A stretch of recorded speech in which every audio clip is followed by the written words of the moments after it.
Hello everyone. ఇంకా మనం కోనార్క్ నుంచి బీచ్ చూసుకుని స్టార్ట్ అయిపోయాం కదా. ఒక 7 అవర్స్ జర్నీ తర్వాత మనమైతే శ్రీకాకుళం రీచ్ అయిపోయాం. వెళ్ళేటప్పటికి 8 అయింది. మనమున్న హోటల్ పక్కనే సిఎంఆర్ ఉందన్నమాట. ఇంకా లేట్ చేయకుండా లగేజెస్ అవి పెట్టేసి ఇంకా విజిట్ చేసేసాం. ఇక్కడైతే కలెక్షన్ చాలా బాగుంది. మేమైతే శారీస్, లెహెంగాస్ అవి చూసాము. రేట్ కూడా రీజనబుల్గానే ఉంది. మీరు కూడా మీ దగ్గర ఉన్న స్టోర్స్కి వెళ్ళి విజిట్ చేయండి. సిఎంఆర్ ఉంటే మీ దగ్గర బాగున్నాయి కలెక్షన్స్, తీసుకోవచ్చు. అండ్ బెడ్షీట్స్ అవి కూడా చూసాము, బాగున్నాయి.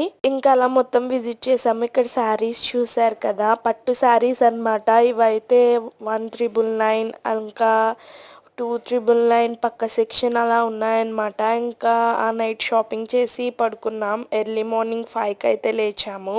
రెడీ అయిపోయి ఇంకా 6 ఆ టైంకి బయటకు అయితే వచ్చేసాం టీ తాగడానికి.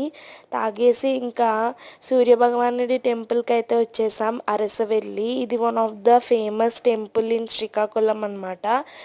శ్రీకాకుళం వస్తే తప్పకుండా అరసవెల్లి టెంపుల్ విజిట్ చేయండి. అండ్ శ్రీకూర్మం కూడా వీడియో తీయడానికి కుదరలేదు. శ్రీకూర్మం కూడా గుడి చాలా బాగుంది. మేమైతే ఇంకా బస్సులో కూర్చుని అలా ఖాళీగా హౌసీ అయితే ఆడుతున్నాము. ఇంకా మేము తిరిగి ఇంటికి వెళ్ళడానికి అయితే స్టార్ట్ అయిపోయాము. యాక్చువల్గా ఇది 8 డేస్ ట్రిప్ అనమాట. మేము 8 డేస్ ఫుల్గా తిరిగాము.